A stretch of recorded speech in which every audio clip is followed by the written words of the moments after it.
Let's take a risk here. We got Vicki with the microphone. You guys have someone who wrote down some ideas. I would like for someone, and Vicki, could you start over here? We'll start with the curriculum issues first. Some table here that's willing to share your thoughts, your brainstorms, and there may be more, about some curricular issues that we need to examine in light of why kids would possibly fail in our schools. Okay? One of the tables. Mr. Bryant's table. There we go. Could you repeat the question again? Yeah, we just. We're engaged over here, You know, just a lesson about all of that in learning. Your kids are too when you put them to this discussion. And honestly, sometimes I know that you want more processing time, and that's often why we don't come back as quickly. And I'm sorry that we have to sometimes pull us back as quickly as we do. But it's happening to you in your classrooms too. The kids are thinking about what you're saying, and they're trying to process it and apply it to their experiences and so forth. But the question is this: what were some of the things on your list? We talked mainly around quantity and moving on without mastery learning. Too much material? Didn't narrow it down enough, maybe? Okay, and get to the real core of it, right? And then that doesn't allow us to come back to hit mastery. That's correct. Sure. Okay, any others? A list? Another items on your list? Be brave. Take a risk. We're going to, thank you so much. Back over there, Vicki, in the far side. Keep your hand up.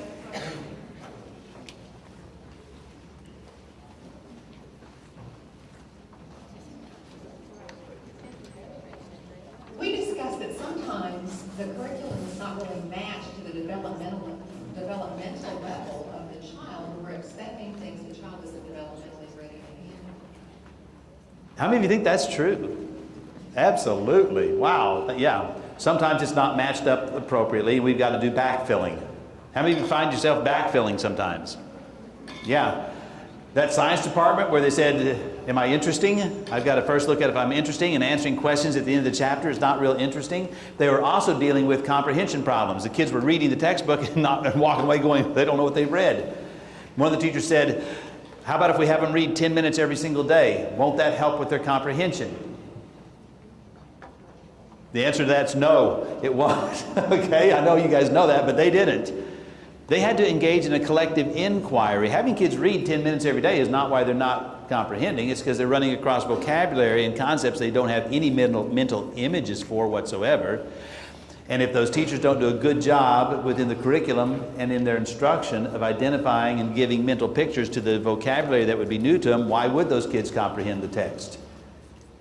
It's not necessarily a kid problem. It's a text and a didn't think it through, didn't plan backwards kind of thing for us as a team. So now they do much better job of providing vocabulary development. And that does not mean we have our kids look up words and write down definitions to vocabulary words.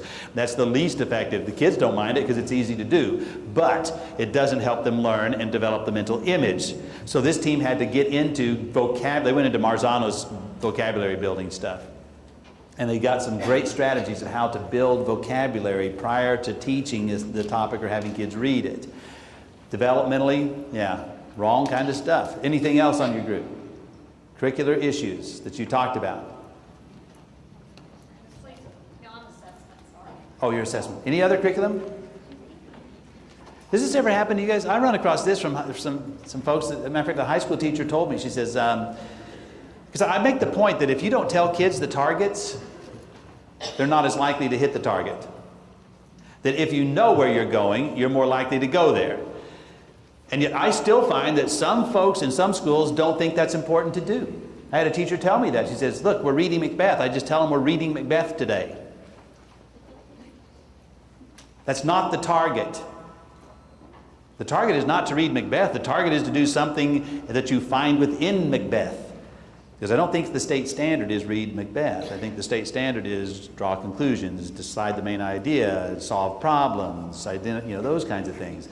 She'd be better off when they start reading Macbeth if she would describe to them what they're looking for. what they need to be doing. So sometimes curricular practices are simply, we do not tell kids what the targets are in a language that they will understand and get. Sometimes within curricular practices, we do not derive the relevancy of what they are about to learn to the real world, the motivation piece to that. So we see other issues of curriculum besides there's too much or that it's not the right level that we could address as a group. I hope you think about that, because in a collaborative team, those are the things you would work on. When we ask what do teams work on, that's it. They break it down into a language that you could tell kids and articulate the targets to kids, rather than doing it by yourself. And there are some strategies some teams use that are absolutely amazing. Okay. Anything else? Anything else? Assessment. All right, assessment. Sometimes kids aren't given the opportunity to have an alternate assessment. You always have the straight pencil paper, multiple choice, open response. Yeah, okay, good one. Another one, assessment practice, we might want to look at. So giving kids all, here's back here, okay. Sometimes kids just really don't know how to study. They don't know how to study, yeah. So we would want to give them some strategies for studying? Yeah, okay. Other answers? Assessment issues? State mandated testing. Yeah, the worst kind of testing there is. State mandated testing. You do understand that this idea of the professional learning community is not just about a state test, right? There are lots of areas that are not assessed on the state test that you teach. This is about you wanting kids to do really, really well on the targets that you want them to learn and be able to do. And it's refining those practices to get there. Okay, so it's not just about the state test, but sometimes we look at that and go, well, this must be about raising test scores. Please understand, this is not just about raising state test scores. They typically do raise because we improve our practices collectively, but there's so many other areas of the curriculum besides those that are tested that this helps us improve in. Learning together, okay? Other assessment areas? There's no feedback. Once they take the test, that's it. There's nothing past that. Yeah, there's nothing past that. We don't give the right kind of feedback, perhaps. And look, am I saying that this is your fault? That all the reasons kids fail is because we're not where we need to be? I'm saying no, that's not necessarily it. We do know that some kids don't study. And we do know that some kids lack prior knowledge. For whatever reason, they came from somebody else's district than yours. And now you've got them. Okay. What I am saying is we can improve our practices, can't we? Can't we give better feedback? Can't we make sure that we're more aligned in our assessment practices? Can't we make sure that it's the right kind of assessment, that we give kids different choices within the assessment? Can we do that? Certainly we're capable of doing that. Can we get clear on our targets and make sure kids know them very, very well? Yeah. Does that solve the problem? No, but it increases the likelihood that they'll know where you're going. Well, the research would suggest, and you're going to be driven by research, the research would suggest what? 20% gains in student achievement when they know what the target is. Why would you risk not going there? Is my thinking. But to do it collectively is the issue at hand, right? To do it collectively, okay? Yeah, let's go over here to instruction issues. What are some of the instructional issues we need to take a look at that could contribute to kids not doing well? They're way in the corner. Okay. Lack of real-world connections. Okay, yeah, we don't connect the real world to the instruction. We're just really loud in the back because it'll take Vicki time to get over there. Yes? Teachers not paying attention to the student's learning style. Yeah, not paying attention to student learning style, absolutely. What else?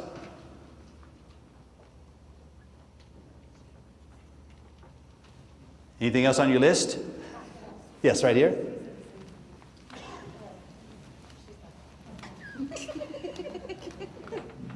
Not giving students choices. Yeah, not giving kids choice about what they're going to write about or how they're going to use. You know, I had a group that was working on, you have to solve a problem using functional text.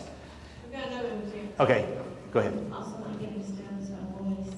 Not giving students a voice, yeah. We know that that's one of the best assessment practices you could do would be to involve kids in the assessment process by understanding where we're going and how we're going to assess. Yeah.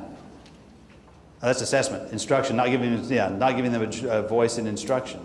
Okay, good. How do you learn best? How can I help you? I had a teacher do that. She actually said, how can I help you learn? And they said, give us more examples. And her thought was, I thought I was giving you lots of examples. But the kids were saying, it helps us most when you give us more examples. So their voice was there, so she improved her instructional strategy with that. Simple thing. Anything else? Way in the back, yes.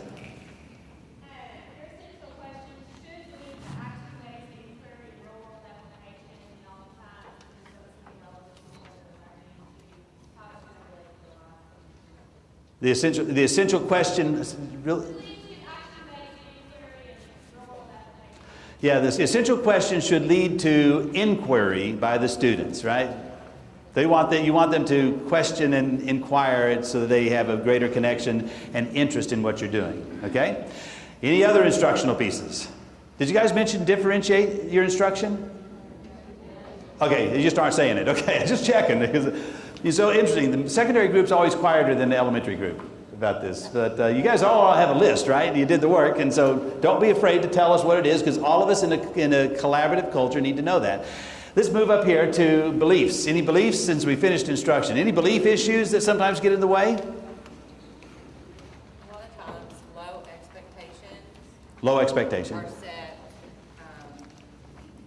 and then We're just afraid of the microphone, I think. Okay, good. Good. low expectations are set for students, like preconceived notions when you give kids, and that affects Okay, yeah. learning. Low expectations, preconceived ideas. Yeah, okay. Anything else on belief systems, belief issues people have? We believe that environmental influences affect kids' success. We do sometimes believe that. Because there's some evidence that says it has an impact, but the other side of the evidence says it can be overcome by really effective teaching strategies and structures and efforts and protocols, processes inside the building.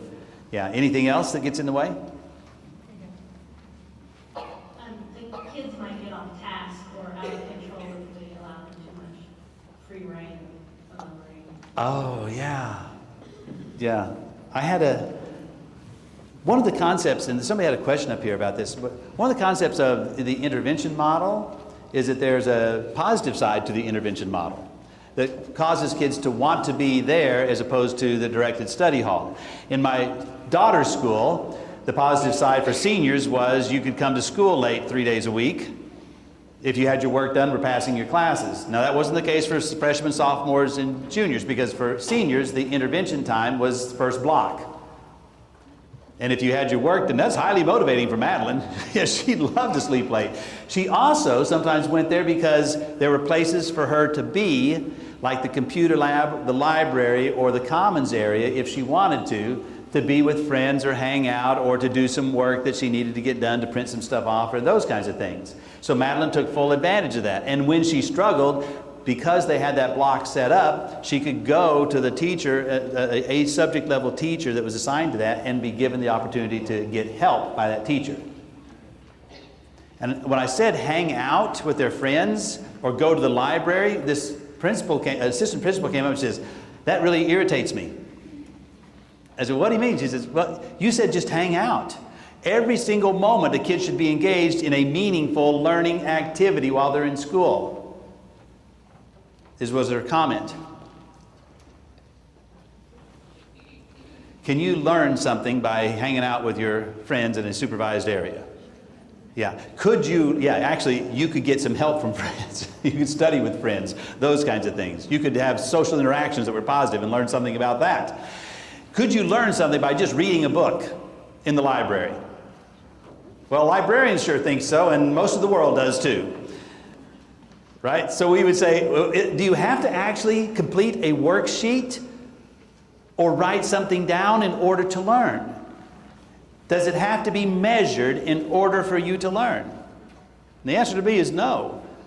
So if I'm exploring on the computer, or I'm doing inquiry on the computer for a class later on, or because I've had my interest piqued in something, I'm learning. If I'm reading, even if I'm reading a fictional book. I'm learning about how someone solved a problem, how they dealt with controversy, how conflict was resolved, which gives me connections and ideas of how other people might think and process and resolve something. That's one of the reasons that you get out of leisurely reading is different ways that people have solved problems and make those connections. I could learn off of that.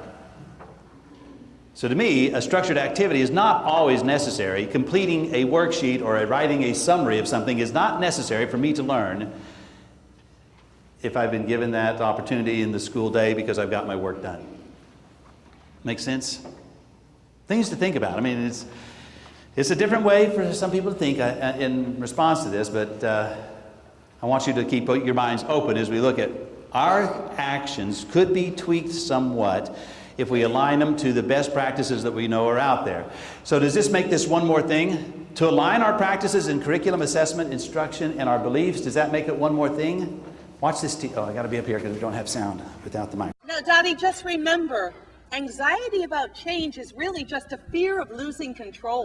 But Dr. Bond, that's just it. I have no control. None. Not an ounce of it. I've been in elementary education for 23 years, and I've seen open classrooms and back to basics, whole language, hooked on phonics, higher standards, no standards. You do your thing, but don't do that thing. Assertive discipline, no discipline, student-based education, outcome-based education, mastery learning, master teachers, merit praise, mentoring programs, peer coaching. I've done it all.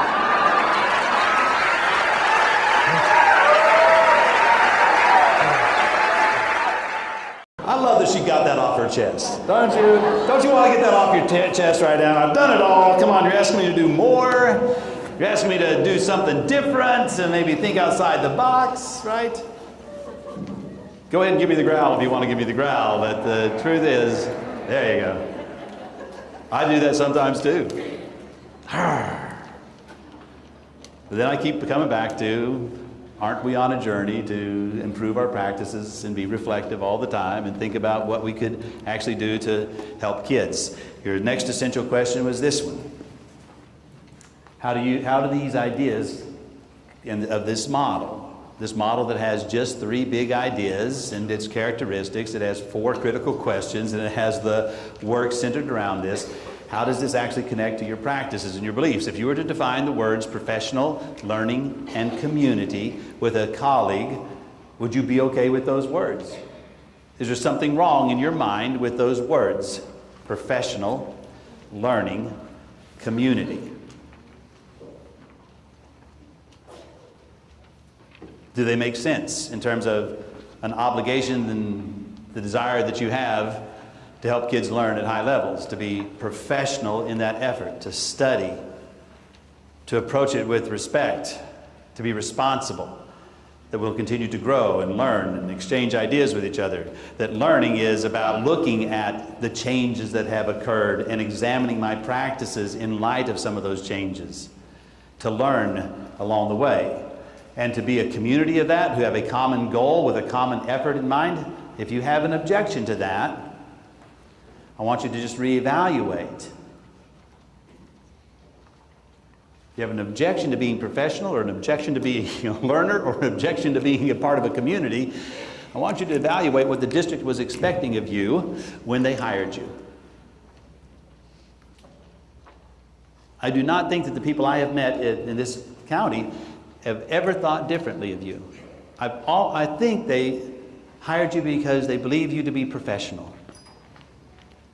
I think they hired you because they believed you to be a learner, someone who will continue to learn and grow through the professional development. The job-embedded professional development will be the best. The other professional development doesn't seem to work very well, according to teachers. The professional development that's driven by principal supervision is not effective, according to teachers. They come in and they watch you teach and they script and they write and then they report out about how you did. 92% of teachers in the survey said that it didn't improve their practices one bit to have the principal come in and do that. 3/4 of them report that they made either exceeds or excellent in their ratings, which is a good sign for us. But the idea that when you ask teachers, how could we help you? They will say, the professional teacher organizations say, give us time to collaborate, create an opportunity for us to have job-embedded professional development. That's what this does. When we meet together and we examine our practices and we look for better ways, that is job-embedded professional development of you sharing what works in your classrooms in light of the best practices that are out there. To me, I can't find objections. I don't think I would be Dottie going to the idea of being professional and being a learner and being a member of a community.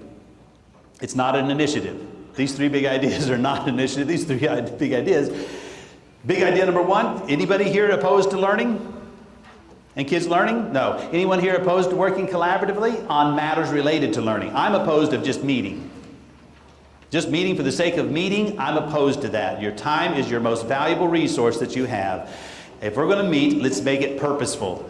Let's have it impact our actions in the classroom. Let's make it related to learning. And finally, let's be, and some people may be objectionable to this, but I think in an organization striving to create successful kids, which is what the mission is of your school district that you agreed to adopt, to get those kids to be successful, you have to hold yourself accountable. And you're going to hold the kids accountable. You can't let them off the hook. Letting them off the hook contributes to the delinquency of a minor. There are kids who will choose for you to let them off the hook. And some of us sometimes have said, fine, make that choice, fail. In my beginning slides, I show you what happens when kids fail. And we've already established that some kids have parents who are better at helping them and not causing them to fail. And then we also have those unusual situations where this teacher shared this with me. She's a middle school teacher. She says, my kid in 7th grade could pass the class on all of the in-class events, the quizzes, the labs, the tests, everything. He had B-level work. But he missed the behavior piece of getting your work done and turning it in on time. He got zeros across the board on those because there's no consequence beyond the zeros in that school. So consequently, when they took all that information and they averaged it together, he had an F grade. Never mind that he had B-level work on all the required learning as measured in that class. And so in that particular state, if you do not pass your classes, you have to be retained. As a 7th grader, he was retained. She tried to fight it because she could demonstrate that he knew it, and they said, nope, that's just the rule. He's retained. This kid, she tried to get him into another school, couldn't work. The kid dropped out of high school as soon as he possibly could because of the embarrassment, and he's a kid that knows the stuff. But the dogmas of the quiet past outruled the fact that he knew this stuff. That's a teacher's kid. That isn't some parent who lives somewhere else. That's a teacher's kid. And she was doing all she could, but the school was not responsive except to put the zero in the grade book. Hold ourselves accountable for the results. That's what we're looking for. We're looking for 6 characteristics. Do these make sense to you?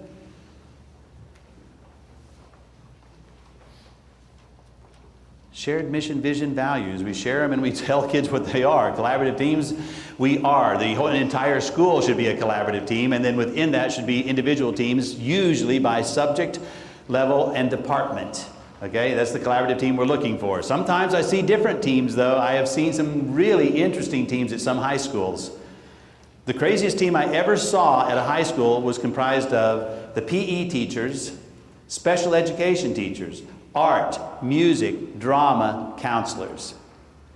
In this particular high school, they weren't crazy because of who was there. They were crazy because of what they were capable of doing. And their SMART goal was off the wall. I thought it was an off-the-wall SMART goal, but man, did it work. Kids come to that high school as 10th graders. Now picture this. They come to that high school as 10th graders because the 9th grade center is separate. They already have credits earned or not earned. So what this team decided to do was get the list of all the kids coming to them that had 2.0s or less on their grade averages. They made a commitment to make contact, to adopt, each one of them would adopt 1 to 2 kids. They would do an electronic email periodically with the kids called You've Got Mail, just encouragement. Then they would make personal contact with these kids. When this team met and looked at the data, you know what data they were looking at? Because your team meets to look at data sometimes, right? And to exchange ideas and best practices. So they look at the data on why are these kids failing? They could get into the grade books and they could, the computer grade book programs, and they could see how the kids were doing, missing assignments, low scores on tests, those kinds of things. They would make this contact with the kids, encourage the kids to do better, right? They would have some, when they met, not only did they look at data, they would share their strategies. What's working for you? What's working for you? What's not working for you? They even would meet sometimes and get into the literature. They did a research through McCrell on student motivation and came up with the ideas for motivating kids who typically are failing at the high school level. And they began to institute some of those. This group engaged in collaborative teams, collective inquiry, action orientation, and they committed to continuous improvement. And they were very hell-bent, pardon the language, on results. They wanted these kids who had a pattern of failure to begin to have a pattern of success, where in other times, people would write them off. There are sometimes we run across folks who say, hey, that kid, 2.0 or less, he's coming in here, he has a pattern of failure, not much we can do with him. This team decided to try something different. By March, they sent me an email and they said, take a look at this photo. And it was these kids in a celebration. And they actually had parents come in to the library. They had a celebration and certificates about how well these kids have done, because now they are at 2.5, 3.0s, and some of them even 3.5s in their grades. Turn to your neighbor. You have it as one of the R's in your district. What was happening there? Why were these kids now doing better? Yeah.